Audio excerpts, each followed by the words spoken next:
आदि शंकराचार्य, किस प्रकार इनके बारे में यंग जनरेशन को बताया जाए, किस प्रकार इनके बारे में उन व्यक्तियों को बताया जाए जो अभी अभी आध्यात्म के मार्ग पर चले हैं, जिन्होंने अभी अभी भारतीय संस्कृति, भारतीय दर्शन को समझने की इच्छा व्यक्त करी है। बहुत दुविधा है और ये दुविधा मुझे इस वीडियो को बनाते समय भी हुई।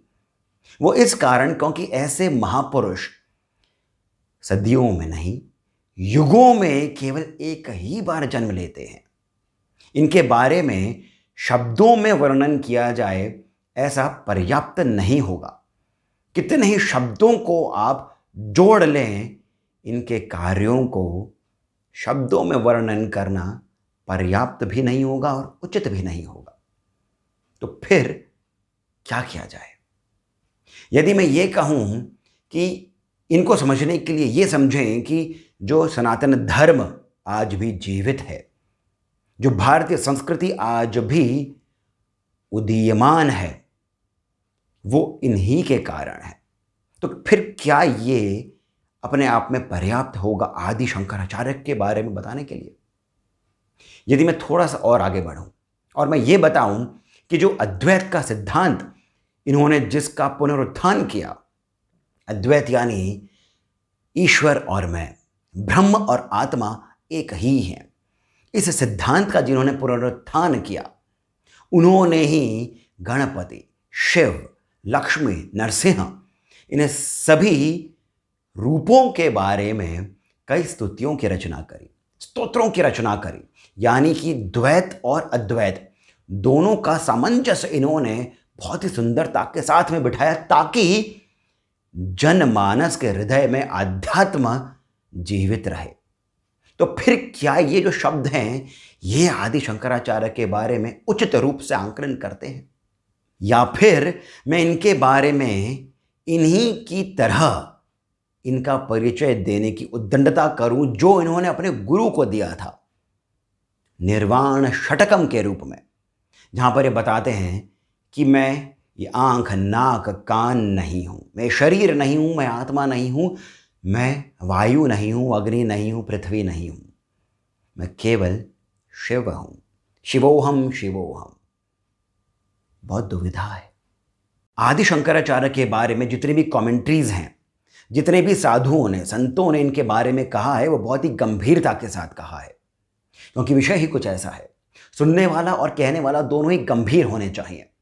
परंतु मुझे कुछ ऐसा लगा कि यदि मुझे आरंभिक रूप में आदि शंकराचार्य के बारे में कुछ बताना हो, अर्थात कुछ इनिशियल इनके बारे में बताना हो, वो भी यंग जनरेशन को, भी उन्हें जो कि स्पिरिचुअलिटी के मार्ग पर, आध्यात्म के मार्ग पर, दर्शन यानी फिलॉसफी के मार्ग पर अभी भी आए हैं, तो फिर जो उद्देश्य हो वो वैसा ही हो जो कि आदि शंकराचार्य का उद्देश्य था, भाष्यों की रचना करने के पीछे। अर्थात जो इन्होंने गीता पर भाष्य लिखा, उपनिषदों पर जो भाष्य लिखा, ब्रह्मसूत्रों पर जो भाष्य लिखा, उसका उद्देश्य यही था कि जनता तक सरलता के साथ में आध्यात्म को पहुंचाया जाए। तो फिर आदि शंकराचार्य के बारे में भी यदि हमें सरलता के साथ में बात करनी है, तो फिर इनके साथ जुड़े हुए जो अलौकिक प्रसंग हैं उन्हें बताया जाए, यानी इनके साथ जुड़े हुए जो चमत्कार हुए हैं उन्हें बताया जाए। उद्देश्य ये नहीं है कि देखिए आदि शंकराचार्य ने कितने कमाल के चमत्कार करे हैं। उद्देश्य यही है कि जो चमत्कार होते हैं, इनसे अध्यात्म, साधना, योग, ज्ञान का सामर्थ्य समझ में आता है। और जब विश्वास की बात आती है, गुरुओं पर विश्वास की बात आती है, धर्म पर विश्वास की बात आती है, तो विश्वास केवल उस ही पर किया जाता है जिसमें आपको सामर्थ्य दिखे। और आदि शंकराचार्य से ज़्यादा सामर्थ्यवान धर्म के विषय में, अद्वैत के विषय में और कौन हो सकता है। और इसी कारण इस वीडियो में मैं इनके साथ जुड़े हुए जो अलौकिक प्रसंग हैं उन्हीं की चर्चा कर रहा हूं। ये जो प्रसंग है, ये माधवीय शंकर दिग्विजय इस नाम का एक ग्रंथ है, वहां से लिया गया है। ये जो ग्रंथ है, ये आदि शंकराचार्य पर सबसे ऑथेंटिक ग्रंथ माना जाता है, सबसे ऑथेंटिक बायोग्राफी मानी जाती है। आदि शंकराचार्य भारत यात्रा पर निकले हुए थे। भारत दिग्विजय यात्रा पर निकले हुए थे, जिसमें वे सनातन धर्म के अद्वैत के सिद्धांत का प्रतिपादन कर रहे थे और जो उस समय धर्म के अंदर फैली हुई कई सारी भ्रांतियां थी उन्हें मिटा रहे थे। और इसी यात्रा में वे कई विद्वानों के साथ में शास्त्रार्थ करते थे और शास्त्रार्थ करके उन्हें हरा करके ये विजय होते जा रहे थे। ये यात्रा इन्हें लेकर पहुंची मिथिला। मिथिला में एक कर्मकांड के प्रकांड विद्वान थे मंडन मिश्र। मंडन मिश्र के बारे में कहा जाता है कि इतने बड़े विद्वान थे, इतने बड़े ज्ञानी थे कि इनके पास एक तोता था, वो तोता भी श्लोक बोला करता था। तो फिर आदि शंकराचार्य और मंडन मिश्र के बीच शास्त्रार्थ हुआ, परंतु यह निर्णय कैसे किया जाए कि कौन विजयी हुआ कौन पराजित। तो फिर निर्णय यह हुआ कि मंडन मिश्र की जो पत्नी है उभय भारती, जो स्वयं बहुत बड़ी ज्ञानी थी, वे ही इस बात का निर्णय करेंगी। और उभय भारती को भी किसने नियुक्त किया था? स्वयं भगवान वेदव्यास ने। अब आदि शंकराचार्य की कथा में भगवान वेदव्यास कहाँ से आ गए, इस बारे में अगला वीडियो होगा। परंतु अब हम बात करते हैं कि जब शास्त्रार्थ आरंभ हुआ तो क्या हुआ। ये जो शास्त्रार्थ है ये कई दिनों तक चला और फिर अंत में मंडन मिश्र पराजित हुए। परंतु तभी उभय भारती खड़ी हुई और उन्होंने कहा, चूंकि मैं मंडन मिश्र की अर्धांगिनी हूं तो फिर आपको मुझे भी इस शास्त्रार्थ में पराजित करना पड़ेगा, तभी शास्त्रार्थ के नियम के अनुसार मंडन मिश्र आपके शिष्य हो सकते हैं। शंकराचार्य ने थोड़ा समझाने की कोशिश करी, परंतु फिर भी जब उभय भारती नहीं मानी तो फिर अब देवी भारती और आदि शंकराचार्य के बीच में शास्त्रार्थ आरंभ हुआ। 17 दिनों तक ये शास्त्रार्थ चलता रहा। जब देवी भारती को यानी उभय भारती को यह लगा कि वे भी पराजित हो जाएंगी तो फिर उन्होंने आदि शंकराचार्य से काम सूत्र इस विषय में कुछ बताने के लिए कहा। अब आदि शंकराचार्य तो ब्रह्मचारी थे, वे कैसे बता सकते थे कामसूत्र के बारे में। तब आदि शंकराचार्य ने कहा कि आप मुझे 1 माह का समय दें, मैं आपसे पुनः शास्त्रार्थ के लिए उपस्थित होऊंगा। उभय भारती मान गई और फिर आदि शंकराचार्य चल पड़े जंगल की ओर अपने 4 शिष्यों के साथ। जब ये जंगल से होते हुए जा रहे थे तब इन्होंने कुछ चीख पुकार सुनी। थोड़ा आगे बढ़े तो देखा कई सारे सिपाही खड़े हैं, कुछ महिलाएं विलाप कर रही हैं, रो रही, बिलख रही हैं। कुछ पूछा तो मालूम चला कि ये उस राज्य के राजा के मृत्यु पर रो रही हैं, जो कि शिकार खेलने के लिए आया था, परंतु असामयिक उसकी मृत्यु हो गई। राजा का नाम था अमरूक। तभी आदि शंकराचार्य ने अपने शिष्यों से कहा कि मैं योग क्रिया के माध्यम से अपनी आत्मा को इस शरीर में डाल दूंगा, तुम लोग मेरे इस शरीर की रक्षा करना। 1 माह बाद, ठीक 1 माह बाद मैं स्वयं इस शरीर में फिर से आ जाऊंगा। शिष्यों ने वैसा ही किया। आदि शंकराचार्य अपने शिष्यों के साथ एक गुफा में गए। योग क्रिया के माध्यम से उन्होंने अपने शरीर का त्याग किया और आत्मा को अमरूक, जो राजा अमरूक थे, उनके शरीर में डाल दिया। शिष्यों ने इनकी रक्षा उसी गुफा में रह करके करी।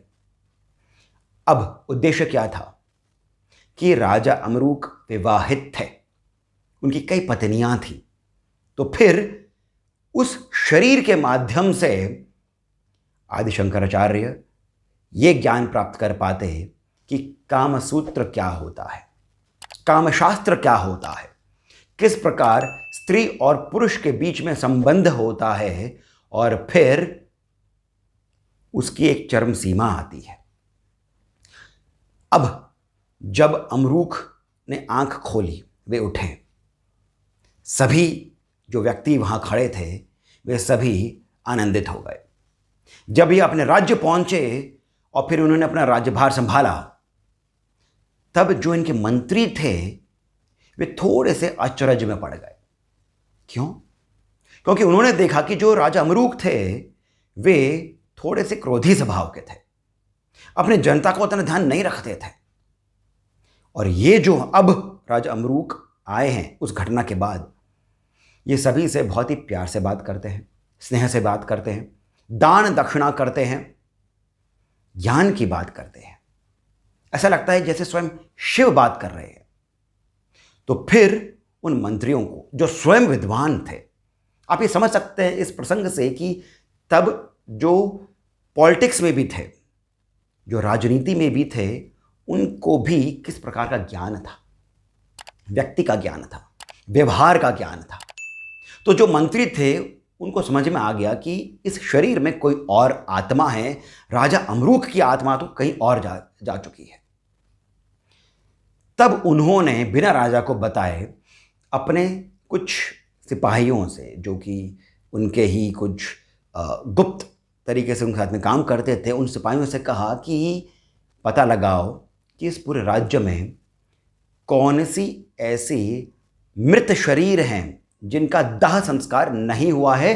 तुम उन मृत शरीरों को ढूंढ करके उनका दाह संस्कार कर दो, ताकि जिससे कि इस शरीर में जो ये दिव्य आत्मा है, ये उस शरीर में, अपने शरीर में पुनः नहीं जा पाए, क्योंकि इस राज्य को इस ही प्रकार के राजा की आवश्यकता है।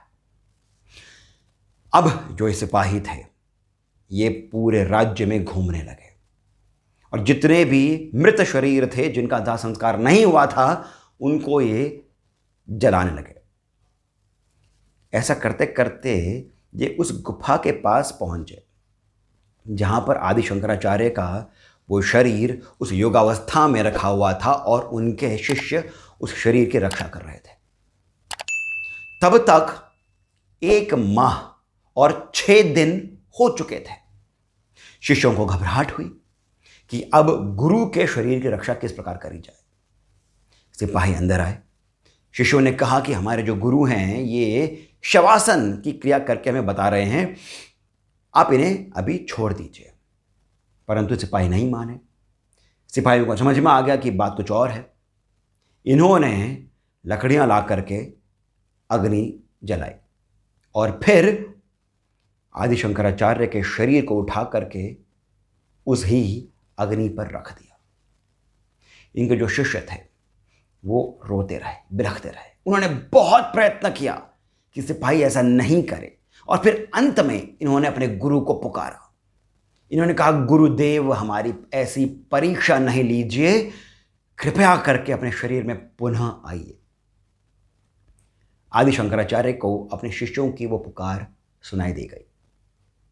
उसी समय उन्होंने राजा अमरूक के शरीर का त्याग करा और अपने शरीर में पुनः आ गए। अब यहां पर देखिए क्या होता है। जैसे ही आदि शंकराचार्य अपने शरीर में पुनः आए, इन्होंने देखा कि अग्नि जल रही है और इनका शरीर भी जल रहा है। तभी आदि शंकराचार्य ने लक्ष्मी नरसिंह स्तोत्र की रचना करते हुए उसकी शक्ति से उस अग्नि को बुझा दिया। इनके शरीर का लेश मात्र भी कुछ नहीं हो पाया। वो अग्नि भी बुझ गई और जो सिपाही थे वे भी अब कुछ नहीं कर पाए। ये जो अलौकिक घटना है, यदि उस समय हुई होती जो समय पुराणों में वर्णित है, तब हमें उतना अचरज नहीं होता। परंतु कलयुग में, उस समय जब हर ओर भ्रांतियां फैली हुई थी, पाखंड फैला हुआ था, तब इस प्रकार का तेज, इस प्रकार का स्तोत्र की रचना और उसके बल का जिस प्रकार से प्रत्यक्षीकरण आदि शंकराचार्य ने किया है, ये अपने आप में अद्भुत है। ये बताता है कि ये स्वयं ही शिव के रूप थे। जगत गुरु आदि शंकराचार्य के बारे में बताते हुए ये जो प्रसंग है, ये तृण मात्र ही इनके बारे में कुछ बता पाता है। परंतु समय के साथ साथ हम इनके बारे में और भी गंभीर विषयों पर चर्चा करेंगे। इनके द्वारा रचित जो निर्वाण षटकम है उसके बारे में भी हम कुछ चर्चा करेंगे। तब तक मैं आशा करता हूं कि आप हमें सब्सक्राइब अवश्य करेंगे, इस वीडियो को आप लाइक अवश्य करेंगे और यदि हो सका तो फिर जो कमेंट सेक्शन में डिटेल्स दिए हुए हैं वहाँ पर जाकर के आप हमें अपनी ओर से कुछ श्री सहयोग भी प्रदान करेंगे, क्योंकि आपका सहयोग मिलता रहेगा तो फिर हम आदि शंकराचार्य के बारे में, भारत के अन्य गुरुओं के बारे में, महापुरुषों के बारे में आपके साथ चर्चा करते ही रहेंगे। हमारा जो ये अध्ययन है ये निरंतर चलता ही रहेगा। अब मुझे यानी सिद्धार्थ को आप जाने की अनुमति दीजिए।